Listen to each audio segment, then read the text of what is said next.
Hello ಸಾಧಕರೇ, welcome to Raghu GK 2026 ಚಾನಲ್ಗೆ ನಿಮಗೆ ಸ್ವಾಗತ. ಮತ್ತೆ ನೋಡಿ, ಇವತ್ತು ಇಂಪಾರ್ಟೆಂಟ್ ಆಗಿ ಇಂಡಿಯನ್ ಕಾನ್ಸ್ಟಿಟ್ಯೂಷನ್ಗೆ ಸಂಬಂಧಿಸಿರ್ತಕ್ಕಂಥ ಹೊಸದೊಂದು ಟಾಪಿಕ್ ಅನ್ನ ತೆಗೆದುಕೊಂಡು ಬಂದಿದ್ದೇನೆ. ಇದು ರೀಸೆಂಟ್ ಆಗಿರುವಂತಹ ಕರೆಂಟ್ ಅಫೇರ್ಸ್ ಕ್ವಶನ್ ಆಗಿರುತ್ತದೆ. ಇದರ ಮೇಲೆ ಕಂಪಲ್ಸರಿಯಾಗಿ PC ಆಗಲಿ, PSI ಆಗಲಿ, ESI ಆಗಲಿ, KAS ಆಗಲಿ ಎಲ್ಲದಕ್ಕೂ ಇದರ ಮೇಲೆ ಕಂಪಲ್ಸರಿಯಾಗಿ ಒಂದು ಫಿಕ್ಸೆಡ್ ಕ್ವಶನ್ ಇರುತ್ತೆ. ಅದರ ಕುರಿತಾಗಿ ನಾವು ನೋಡೋಣ. ಯಾವುದಪ್ಪ ಅಂದರೆ ಅದು ರೀಸೆಂಟ್ ಆಗಿ ಕರೆಂಟ್ ಅಫೇರ್ಸ್ಗೆ ಸಂಬಂಧಿಸಿರ್ತಕ್ಕಂತಹ ಸುಪ್ರೀಂ ಕೋರ್ಟ್ ನ್ಯಾಯಾಧೀಶರ ತಿದ್ದುಪಡಿ ಮಸೂದೆ 2026 ಏನು ಹೇಳಿ, ಸುಪ್ರೀಂ ಕೋರ್ಟ್ ನ್ಯಾಯಾಧೀಶರ ತಿದ್ದುಪಡಿ ಮಸೂದೆ 2026 ಕುರಿತಾಗಿ ಇವತ್ತು ನಾವು ತಿಳ್ಕೊಳ್ಳೋಣ. ನೋಡ್ರಿ, ಮಸೂದೆ ಹಿನ್ನೆಲೆ ಮತ್ತು ಮಂಡನೆ ಬಗ್ಗೆ ನಾವು ನೋಡ್ತಾ ಹೋದ್ರೆ ಇದನ್ನು ಯಾರು ಮಂಡಿಸಿದ್ರಪ್ಪ ಅಂತಂದ್ರೆ ಕೇಂದ್ರ ಕಾನೂನು ಸಚಿವರಾಗಿರ್ತಕ್ಕಂತಹ ಅರ್ಜುನ್ ರಾಮ್ ಮೇಘವಾಲ್ ರವರು ಇದನ್ನ ಮಂಡಿಸಿದ್ದಾರೆ. ಅವರು ಲೋಕಸಭೆಯಲ್ಲಿ ಇದನ್ನ ಮಂಡಿಸಿದ್ದಾರೆ. ಯಾವಾಗ ಮಂಡಿಸಿದಾರಪ್ಪ ಅಂತಂದ್ರೆ ಜುಲೈ 20, 2026 ಸಂಸತ್ತಿನ ಮುಂಗಾರು ಅಧಿವೇಶನದಲ್ಲಿ ಮೊದಲ ದಿನದಂದು ಇದನ್ನ ಮಂಡನೆ ಮಾಡಿದ್ದಾರೆ. ಸುಗ್ರೀವಾಜ್ಞೆ ಬದಲಿ ನೋಡ್ರಿ, ಮೇ 2026 ರಾಷ್ಟ್ರಪತಿಯವರು ಹೊರಡಿಸಿರ್ತಕ್ಕಂತಹ ತಾತ್ಕಾಲಿಕ ಸುಗ್ರೀವಾಜ್ಞೆಯನ್ನು ಕಾಯ್ದೆಯನ್ನಾಗಿ ಮಾಡಲು ಈ ಮಸೂದೆಯನ್ನ ತಡೆಯಲಾಗಿದೆ. ಸುಗ್ರೀವಾಜ್ಞೆಯ ಕಾಯ್ದೆಯನ್ನ ಸುಗ್ರೀವಾಜ್ಞೆಯ ಕಾಯ್ದೆಯನ್ನಾಗಿ ಮಾಡೋದಕ್ಕಾಗಿ ಈ ಮಸೂದೆಯನ್ನ ತಡೆಯಲಾಗಿತ್ತು. ನೋಡ್ರಿ, ಕಾನೂನು ತಿದ್ದುಪಡಿಯಪ್ಪ ಅಂತಂದ್ರೆ ನೋಡ್ತಾ ಹೋದ್ರೆ ನೋಡ್ರಿ, ಇದು ಸುಪ್ರೀಂ ಕೋರ್ಟ್ ನ್ಯಾಯಾಧೀಶರ ಸಂಖ್ಯೆ ಕಾಯ್ದೆ 1956ಕ್ಕೆ ತಿದ್ದುಪಡಿ ತಗೊಂಡ್ ಬರ್ತದೆ. ನೋಡ್ರಿ, ಇದಕ್ಕಿಂತ ಮುಂಚಿತವಾಗಿಯಪ್ಪ ಅಂತಂದ್ರೆ 1956ರಲ್ಲಿ ಏನು ರಚನೆ ಆಗಿರ್ತಕ್ಕಂತಹ ಹೈಕೋರ್ಟ್ ನ್ಯಾಯಾಧೀಶರ ಸಂಖ್ಯೆ ಇತ್ತಲ್ಲ, ಅದನ್ನ ತಿದ್ದುಪಡಿ ಮಾಡಿ ಇದನ್ನ ಹೆಚ್ಚಿಗೆ ಮಾಡೋದಕ್ಕೆಪ್ಪ ಅಂತಂತಂದ್ರೆ ಇವತ್ತ ಅನುಮೋದನೆ ಸಿಕ್ಕಿದೆ. ನೋಡ್ರಿ, ನ್ಯಾಯಾಧೀಶರ ಸಂಖ್ಯೆಯಲ್ಲಿ ಬದಲಾವಣೆ ಏನು ನೋಡ್ರಿ, ಮುಖ್ಯ ನ್ಯಾಯಾಧೀಶರನ್ನ ಹೊರತುಪಡಿಸಿ ಏನು CJI ಯಾರಿರ್ತಾರಲ್ಲ ಅವರನ್ನ ಹೊರತುಪಡಿಸಿ ಪ್ರಸ್ತುತ ಇರುವಂತಹ 33ರಿಂದ 37ಕ್ಕೆ ಏರಿಸೋದಕ್ಕೆ ಟ್ರೈ ಮಾಡ್ತಾ ಇದ್ದಾರೆ. ಏನಪ್ಪಾ ಅಂದ್ರೆ ಈ ಕಾಯ್ದೆ ಮೂಲಕ ಪ್ರಸ್ತುತ ಇರುವಂತಹ 33 ನ್ಯಾಯಾಧೀಶರನ್ನ 37ಕ್ಕೆ ಏರಿಸುವುದಕ್ಕೆ, ಅಂದ್ರೆ CJI ಅವರನ್ನ ಒಬ್ಬರನ್ನ ಬಿಟ್ಟು, ಇಲ್ಲಾಂದ್ರೆ CJI ಅವರು ಒಬ್ರು ಸೇರ್ಕೊಂಡ್ರೆ 38 ಜನರಾಗ್ತಾರೆ. ನೋಡಿ, ಒಟ್ಟು CJI ಸೇರಿ ಏನು ಭಾರತದ ನ್ಯಾಯಾಧೀಶರನ್ನು CJI ಒಳಗೊಂಡಂತೆ ಒಟ್ಟು ನ್ಯಾಯಾಧೀಶರ ಸಂಖ್ಯೆ ಪ್ರಸ್ತುತ ಇರುವಂತಹ 34ರಿಂದ 38ಕ್ಕೆ ಹೆಚ್ಚಳವಾಗಲಿದೆ. ನೋಡ್ರಿ, ಕಳೆದ ಬಾರಿ ಲಾಸ್ಟ್ ಅಲ್ಲಿ 2019ಕ್ಕೂ ಮುನ್ನ ನೋಡ್ತಾ ಹೋದ್ರೆ ನ್ಯಾಯಾಧೀಶರ ಸಂಖ್ಯೆ 31 ಇತ್ತು, ಅದನ್ನ 34ಕ್ಕೆ ಹೆಚ್ಚಿಗೆ ಮಾಡಲಾಯಿತು. ಇದ್ರ ಮುಖ್ಯ ಉದ್ದೇಶ ಏನಪ್ಪಾ ಅಂತಂತಂದ್ರೆ ನೋಡ್ರಿ, ಮತ್ತು ಅಗತ್ಯತೆಗಳು ಮೇನ್ ಇಂಪಾರ್ಟೆಂಟ್ ಆಗಿ ಬಾಕಿ ಇರುವಂತಹ ಪ್ರಕರಣಗಳನ್ನ ವಿಲೇವಾರಿ ಮಾಡೋದು. ಪ್ರಸ್ತುತ ನ್ಯಾಯಾಲಯದಲ್ಲಿ ಬಾಕಿ ಇರುವಂತಹ ಪ್ರಕರಣಗಳನ್ನ ಮುಗಿಸಾಕೋದಕ್ಕಾಗಿ ಸುಪ್ರೀಂ ಕೋರ್ಟ್ ಅಪ್ಪ ಅಂದ್ರೆ ಟೋಟಲ್ ಆಗಿ ನೋಡ್ರಿ, ಸುಪ್ರೀಂ ಕೋರ್ಟ್ ನಲ್ಲಿ 92,000ಕ್ಕೂ ಹೆಚ್ಚು, ಎಷ್ಟು 92,000ಗಿಂತ ಅಬಾವ್ ಪ್ರಕರಣಗಳ ಬಾಕಿ ಉಳಿದಿದ್ದು ಅವುಗಳನ್ನ ತ್ವರಿತಗತಿಯಲ್ಲಿ ಇತ್ಯರ್ಥಪಡಿಸುವುದು ಇದರ ಮುಖ್ಯವಾಗಿರ್ತಕ್ಕಂತಹ ಗುರಿಯಾಗಿದೆ. ನೋಡ್ರಿ, 92,000ಕ್ಕಿಂತ ಹೆಚ್ಚು ಅಧಿಕ ಪ್ರಕರಣಗಳು ಇದಾವೆ, ಅವುಗಳನ್ನ ಬೇಗ ಇತ್ಯರ್ಥ ಮಾಡೋಗೋಸ್ಕರಪ್ಪ ಅಂತಂತಂದ್ರೆ ಇದು ಪ್ರಮುಖವಾಗಿರ್ತಕ್ಕಂಥ ಗುರಿಯನ್ನ ಹೊಂದಿದೆ. ನೋಡ್ರಿ, ಸಂವಿಧಾನದ ಪೀಠದ ರಚನೆ ನೋಡ್ರಿ, ಇದು ನ್ಯಾಯಾಧೀಶರ ಸಂಖ್ಯೆ ಹೆಚ್ಚಾಗಿರುವುದರಿಂದ ಮುಖ್ಯ ನ್ಯಾಯಾಧೀಶರಿಗೆ ಪ್ರಮುಖ ಕಾನೂನು ವಿಚಾರಣೆಗಾಗಿ ಸಂವಿಧಾನ ಪೀಠವನ್ನು ನಿರಂತರವಾಗಿ ರಚಿಸಲು ಅನುಕೂಲವಾಗುತ್ತದೆ. ನೋಡ್ರಿ, ಹೆಚ್ಚಿನ ಬೆಂಚುಗಳು ಅಂದ್ರೆ ಒಂದೇ ಸಮಯದಲ್ಲಿ ಹೆಚ್ಚು ಬೆಂಚುಗಳು ಕಾರ್ಯನಿರ್ವಹಿಸಲು ಸಾಧ್ಯವಾಗಿ ಸಾರ್ವಜನಿಕರಿಗೆ ಶೀಘ್ರವಾಗಿ ನ್ಯಾಯವನ್ನ ಇಲ್ಲಿ ಸಿಗಲಿದೆ. ನೋಡ್ರಿ, ಏನಪ್ಪಾ ಅಂತಂದ್ರೆ ಹೆಚ್ಚಿನ ಸಂಖ್ಯೆಯ ನ್ಯಾಯಾಧೀಶರು ಬಂದಿದ್ರಪ್ಪ ಅಂತಂತಂದ್ರೆ ಒಂದೇ ಬೆಂಚಿನಲ್ಲಿ ಕಾರ್ಯನಿರ್ವಹಿಸುವುದಕ್ಕೆ ಸಾಧ್ಯವಾಗಿ ಸಾರ್ವಜನಿಕರಿಗೆ ನ್ಯಾಯವನ್ನ ಬೇಗ ನೀಡೋದಕ್ಕೆ ಸಹಾಯ ಮಾಡ್ತದೆ ಅಂತೇಳಿ ಈ ಕಾಯ್ದೆಯಲ್ಲಿಪ್ಪ ಅಂತಂದ್ರೆ ನಾವು ತಿಳ್ಕೊಳ್ಬಹುದು.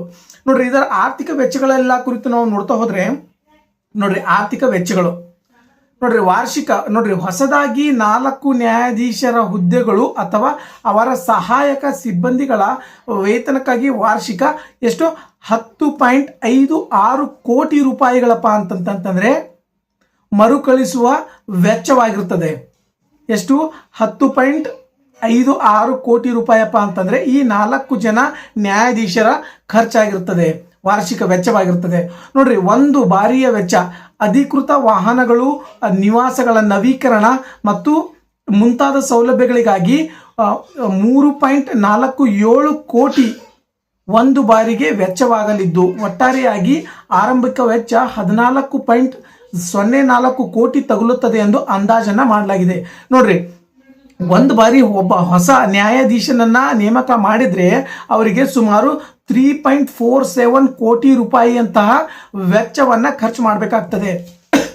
ಹೆಂಗಪ್ಪ ಅಂತಂದರೆ ಅಧಿಕೃತವಾಗಿರ್ತಕ್ಕಂಥ ವಾಹನಗಳ ಸೌಲಭ್ಯವನ್ನು ನೀಡೋದಕ್ಕೆ, ನಿವಾಸಗಳನ್ನು ನವೀಕರಣ ಮಾಡೋದಕ್ಕೆ, ಅವರ ಮನೆಯಲ್ಲಿ ಕೆಲಸ ಮಾಡುವಂಥ ಕೆಲಸಗಾರರಿಗೆ ಇತರೆ ಎಲ್ಲ ರೀತಿ ಮುಂತಾದ ಸೌಲಭ್ಯಗಳನ್ನು ನೀಡಬೇಕಾಯ್ತಂದರೆ ಒಬ್ಬ ನ್ಯಾಯಾಧೀಶನಿಗೆ ಸುಮಾರು 3.47 ಕೋಟಿ ರೂಪಾಯಿಯನ್ನು ಖರ್ಚು ಮಾಡಬೇಕಾಗ್ತದೆ.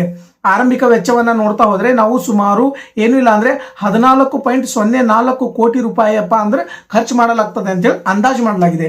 ನೋಡ್ರಿ, ಹಣಕಾಸಿನ ಮೂಲ ಬಗ್ಗೆ ನೋಡ್ತಾ ಹೋದರೆ ಈ ಎಲ್ಲ ವೆಚ್ಚಗಳನ್ನು ಏನು ಮಾಡ್ತಾರೆ, ಭಾರತ ಸಂಚಿತ ನಿಧಿಯಿಂದ ಭಾರತ ಸಂಚಿತ ನಿಧಿಯಿಂದ ಭರಿಸಲಾಗ್ತದೆ. ನ್ಯಾಯಾಧೀಶರಿಗೆ ಸ್ಯಾಲ್ರಿ ಎಲ್ಲಿಂದ ಕೊಡ್ತಾರಪ್ಪ ಅಂತಂದರೆ ಭಾರತ ಸಂಚಿತ ನಿಧಿಯಿಂದ ಅಂತ ನಾವು ಓದಿದ್ವಿ. ಅದೇ ರೀತಿ ಈ ಎಲ್ಲ ರೀತಿಯಾಗಿರ್ತಕ್ಕಂಥ ಮೂಲವಾಗಿರ್ತಕ್ಕಂಥ ಹಣಕಾಸಪ್ಪ ಅಂತಂತಂದರೆ ಈ ಸಂಚಿತ ನಿಧಿಯಿಂದ ನೀಡಲಾಗ್ತದೆ. ನೋಡ್ರಿ, ಸಂವಿಧಾನಿಕ ನಿಯಮಗಳೇನಿದಾವೆ ಇದನ್ನ ಈ ಮಸೂದೆ ಜಾರಿಗೆ ಬರಬೇಕಾಯ್ತಪ್ಪ ಅಂತಂದರೆ ಏನಿತ್ತಪ್ಪ ಅಂದರೆ ನೋಡ್ರಿ, ಸರಳ ಬಹುಮತ ಭಾರತೀಯ ಸಂವಿಧಾನದ ವಿಧಿ ಎಷ್ಟು 124(1) ವಿಧಿಯ ಪ್ರಕಾರ ಸುಪ್ರೀಂ ಕೋರ್ಟ್ನ ನ್ಯಾಯಾಧೀಶರ ಸಂಖ್ಯೆಯನ್ನು ನಿರ್ಧರಿಸುವಂತ ಅಧಿಕಾರ ಸಂಸತ್ತಿಗೆ ಮಾತ್ರ ಇದೆ. ಸಂಸತ್ತಿಗೆ ಮಾತ್ರ ಇದೆ. ಇದಕ್ಕಾಗಿ ಸಂವಿಧಾನ ತಿದ್ದುಪಡಿ ಅಗತ್ಯವಿಲ್ಲ. ಸಂವಿಧಾನವನ್ನ ತಿದ್ದುಪಡಿ ಮಾಡ್ಬೇಕಂತೇಳಿ ಏನು ಅಗತ್ಯವಿಲ್ಲ. ನೋಡ್ರಿ, ಸಂಸತ್ತಿನ ಉಭಯ ಸದನಗಳಲ್ಲಿ ಸರಳ ಬಹುಮತದೊಂದಿಗೆ ಈ ಮಸೂದೆಯನ್ನ ಪಾಸ್ ಮಾಡಬಹುದಾಗಿದೆ. ನೋಡ್ರಿ, ಸಂಸತ್ತಿನ ಉಭಯ ಸದನಗಳ ಮೂಲಕಪ್ಪ ಅಂತಂದ್ರೆ ಸರಳವಾಗಿರ್ತಕ್ಕಂಥ ಬಹುಮತದೊಂದಿಗೆ, ಸಿಂಪಲ್ ಮೆಜಾರಿಟಿ ಒಂದಿಗೆ ಈ ಮಸೂದೆಯನ್ನ ಪಾಸನ್ನ ಮಾಡಬಹುದು. ನೋಡ್ರಿ, ಮುಂದುವರೆದು ಇದರ ಸ್ವಲ್ಪ ಐತಿಹಾಸಿಕ ಹಿನ್ನೆಲೆಯನ್ನ ನಾವು ನೋಡ್ತಾ ಹೋದ್ರೆ ಇಲ್ಲಿವರೆಗೂ ಈ ಸುಪ್ರೀಂ ಕೋರ್ಟ್ ನ್ಯಾಯಾಧೀಶರ ಸಂಖ್ಯೆಯಪ್ಪ ಅಂತಂತಂದ್ರೆ ಹೆಚ್ಚಿಗೆ ಮಾಡೋದಕ್ಕಾಗಿ ಇಲ್ಲಿವರೆಗೂ ಎಷ್ಟು ಕಾಯ್ದೆಗಳನ್ನು ತೆಗೆದುಕೊಂಡು ಬಂದಿದ್ದಾರೆ ನೋಡೋಣ. ನೋಡ್ರಿ, ಸಂಸತ್ತು ನ್ಯಾಯಾಧೀಶರ ಸಂಖ್ಯೆ ನಿಯಂತ್ರಿಸಲು ಸುಪ್ರೀಂ ಕೋರ್ಟ್ ನ್ಯಾಯಾಧೀಶ ಕಾಯ್ದೆ 1956 ಜಾರಿಗೆ ತೆಗೆದುಕೊಂಡು ಬರ್ತದೆ. ಆ ಕಾಲದಲ್ಲಿ ಈ ಕಾಯ್ದೆಗೆ ತಿದ್ದುಪಡಿ ತಂದು ಸಂಖ್ಯೆಯನ್ನ ಹೆಚ್ಚಿಗೆ ಮಾಡಲಾಗ್ತದೆ. ನೋಡ್ರಿ, ಸಂಸತ್ತು ಏನ್ ಮಾಡ್ತದೆ, ನ್ಯಾಯಾಧೀಶರ ಸಂಖ್ಯೆಯನ್ನ ನಿಯಂತ್ರಿಸಲು ಒಂದು ಕಾಯ್ದೆ ಯಾವಾಗ ಬಂತು ಫಸ್ಟ್ ಅಪ್ಪ ಅಂದ್ರೆ 1956 ಜಾರಿಗೆ ತಗೊಂಡು ಬರ್ತಾರೆ. ಆ ಕಾಲದಲ್ಲಿ ಕಾಯ್ದೆ ತಿದ್ದುಪಡಿ ಸಂಖ್ಯೆಯನ್ನ ಹೆಚ್ಚಿಗೆ ಮಾಡಲಾಗ್ತದೆ. ನೋಡ್ರಿ, ಫಸ್ಟ್ ಮೂಲ ಸಂವಿಧಾನ 1950 ಮೂಲ ಸಂವಿಧಾನದಲ್ಲಿ ಒಬ್ಬ CJI ಮುಖ್ಯ ನ್ಯಾಯಾಧೀಶ, ಆಮೇಲೆ ಪ್ಲಸ್ 7 ಜನ ಇತರೆ ನ್ಯಾಯಾಧೀಶರು, ಟೋಟಲ್ ಆಗಿ ಒಟ್ಟು 8 ನ್ಯಾಯಾಧೀಶರು ಇರ್ತಾರೆ.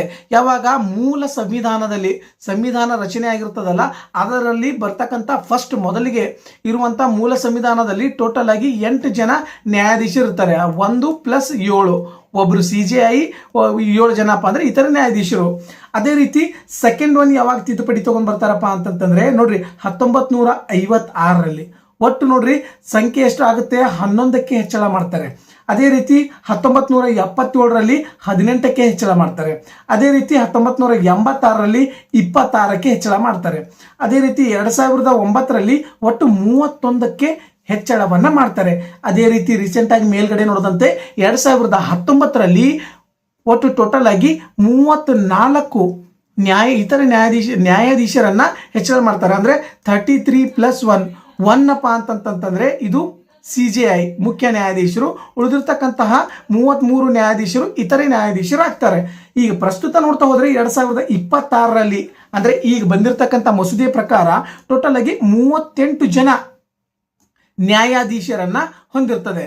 ನೋಡ್ರಿ, ಟೋಟಲ್ ಆಗಿ 38, ಇದರಲ್ಲಿ 37 ಅಪ್ಪ ಅಂದ್ರೆ ಇತರೆ ನ್ಯಾಯಾಧೀಶರು, ಒಬ್ರು CJI ಮುಖ್ಯ ನ್ಯಾಯಾಧೀಶರಪ್ಪ ಅಂತಂತಂದ್ರೆ ಒಂದು ಹೊಂದಿರ್ತದೆ.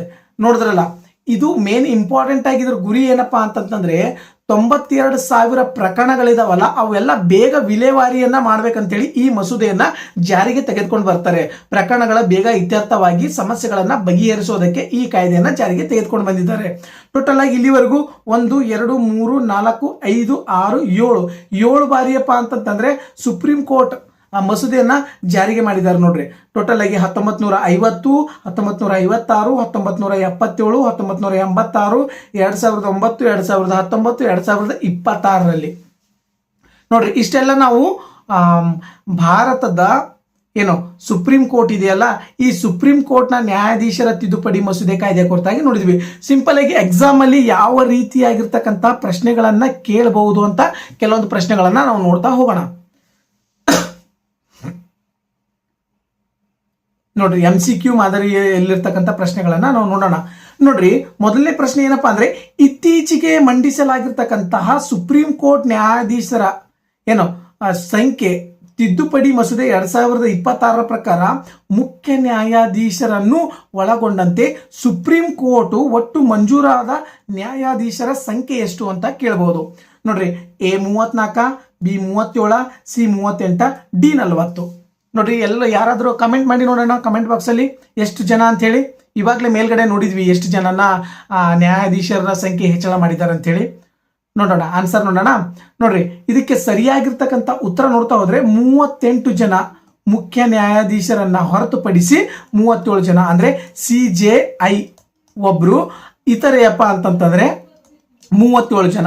ಟೋಟಲ್ ಆಗಿ 38 ಜನ ನ್ಯಾಯಾಧೀಶರನ್ನ ಒಳಗೊಂಡಿರ್ತದೆ. ಎಷ್ಟು ಹೆಚ್ಚಿಗೆ ಮಾಡಿರ್ತದೆ? 38 ಟೋಟಲ್ ಆಗಿ. ಸೆಕೆಂಡ್ ಪ್ರಶ್ನೆ ನೋಡೋಣ. ನೋಡ್ರಿ, ಎರಡನೇ ಪ್ರಶ್ನೆ ಏನ್ ಹೇಳುತ್ತಪ್ಪ ಅಂತಂದ್ರೆ, ಸುಪ್ರೀಂ ಕೋರ್ಟ್ ನ್ಯಾಯಾಧೀಶರ ಸಂಖ್ಯೆಯನ್ನು ಹೆಚ್ಚಿಸುವ ಪ್ರಕ್ರಿಯೆಗೆ ಸಂಬಂಧಿಸಿದಂತೆ ಈ ಕೆಳಕಂಡ ಹೇಳಿಕೆಯನ್ನ ಗಮನಿಸಿ ಅಂತ ನೋಡು. ಒಂದೇದು ಏನಪ್ಪಾ ಅಂದ್ರೆ, ನೋಡ್ರಿ, ಸಂವಿಧಾನದ 124A ಅಡಿಯಲ್ಲಿ ಸುಪ್ರೀಂ ಕೋರ್ಟ್ ನ್ಯಾಯಾಧೀಶರ ಸಂಖ್ಯೆಯನ್ನು ಬದಲಾಯಿಸುವ ಅಧಿಕಾರ ರಾಷ್ಟ್ರಪತಿಗಳಿಗೆ ಮಾತ್ರ ಇದೆ ಅಂತೇಳಿ ಹೇಳಿದ್ದಾರೆ. ಆಮೇಲೆ ಎರಡನೇದು, ನ್ಯಾಯಾಧೀಶರ ಸಂಖ್ಯೆಯನ್ನು ಹೆಚ್ಚಿಸುವುದಕ್ಕಾಗಿ ಸಂವಿಧಾನದ 368ನೇ ವಿಧಿ ಅಡಿಯಲ್ಲಿ ವಿಶೇಷ ಬಹುಮತ ತಿದ್ದುಪಡಿ ಅಗತ್ಯವಿದೆ. ಮೂರನೇದು, ಸಂಸತ್ತು ಸಾಮಾನ್ಯ ಕಾಯ್ದೆ ಮತ್ತು ಸರಳ ಬಹುಮತದ ಮೂಲಕ ನ್ಯಾಯಾಧೀಶರ ಸಂಖ್ಯೆಯನ್ನ ಹೆಚ್ಚಿಸಬಹುದು ಅಂತ. ನೋಡ್ರಿ, ಮೇಲಿನವುಗಳ ಹೇಳಿಕೆಯಲ್ಲಿ ಯಾವುದು ಅಥವಾ ಯಾವುವು ಸರಿಯಾಗಿದೆ ಅಂತ ಹೇಳಿ. ಆಪ್ಷನ್ಸ್ A 1 ಮತ್ತು 2 ಮಾತ್ರ, ಆಪ್ಷನ್ಸ್ B 3 ಮಾತ್ರ, ಆಪ್ಷನ್ C 1 ಮತ್ತು 3 ಮಾತ್ರ, ಆಪ್ಷನ್ಸ್ D 1, 2 ಮತ್ತು 3 ಎಲ್ಲ ಅಂತ ಹೇಳಿದ್ದಾರೆ. ಬಟ್ ಮೇಲ್ಗಡೆ ನಾವು ನೋಡಿದಂತೆ ಇದಕ್ಕೆ ಸರಿಯಾಗಿರ್ತಕ್ಕಂಥ ಉತ್ತರ ಆಪ್ಷನ್ಸ್ B 3 ಮಾತ್ರ. ನೋಡ್ರಿ, ಅವಾಗನೇ ನೋಡಿದಂಗೆ ಈ ಸುಪ್ರೀಂ ಕೋರ್ಟ್ ನ್ಯಾಯಾಧೀಶರ ಸಂಖ್ಯೆ ಹೆಚ್ಚಳ ಮಾಡುವಂತಹ ಒಂದು ಮಸೂದೆ ಕಾಯ್ದೆಯನ್ನ ಜಾರಿಗೆ ತೆಗೆದುಕೊಂಡು ಬರಬೇಕಾದ್ರೆ ಸಂಸತ್ತು ಸಾಮಾನ್ಯ ಕಾಯ್ದೆ ಮತ್ತು ಸರಳ ಬಹುಮತದಿಂದ ಇದರ ಮೂಲಕ ನ್ಯಾಯಾಧೀಶರ ಸಂಖ್ಯೆಯನ್ನ ಹೆಚ್ಚಿಗೆ ಮಾಡಬಹುದು ಅಂತೇಳಿ ತಿಳಿಸಿದ್ದೀನಿ. ಇದಕ್ಕೆ ಸರಿಯಾಗಿರ್ತಕ್ಕಂಥ ಉತ್ತರ ಆಪ್ಷನ್ಸ್ B 3 ಮಾತ್ರ. ಇನ್ನೊಂದು ಪ್ರಶ್ನೆ ನೋಡೋಣ. ನೋಡ್ರಿ, ಇದ್ರ ಕುರಿತಾಗಿ ಇನ್ನೊಂದು ಸ್ವಲ್ಪ ನೋಡ್ತಾ ಹೋದ್ರೆ, ಅಧಿಕಾರ ಇರುವುದು ಸಂಸತ್ತಿಗೆ, ರಾಷ್ಟ್ರಪತಿಗಳಲ್ಲ. ಇದಕ್ಕೆ ಸಂವಿಧಾನ ತಿದ್ದುಪಡಿಯ ಅಗತ್ಯವಿಲ್ಲ. ಕೇವಲ ಸರಳ ಬಹುಮತ ಇದ್ರೆ ಸಾಕು ಈ ಮಸೂದೆಯನ್ನ ಜಾರಿಗೆ ತೆಗೆದುಕೊಂಡು ಬರಬಹುದು. ನೋಡ್ರಿ, ನೆಕ್ಸ್ಟ್ ಪ್ರಶ್ನೆ ನೋಡ್ತಾ ಹೋದ್ರೆ, ನೋಡ್ರಿ, 1950ರಲ್ಲಿ ಜಾರಿಗೆ ಬಂದ ಭಾರತದ ಮೂಲ ಸಂವಿಧಾನದಲ್ಲಿ ಮುಖ್ಯ ನ್ಯಾಯಾಧೀಶರನ್ನು CJI ಹೊರತುಪಡಿಸಿ ಎಷ್ಟು ನ್ಯಾಯಾಧೀಶರನ್ನ ನಿಗದಿಪಡಿಸಲಾಗಿತ್ತು ಅಂತ.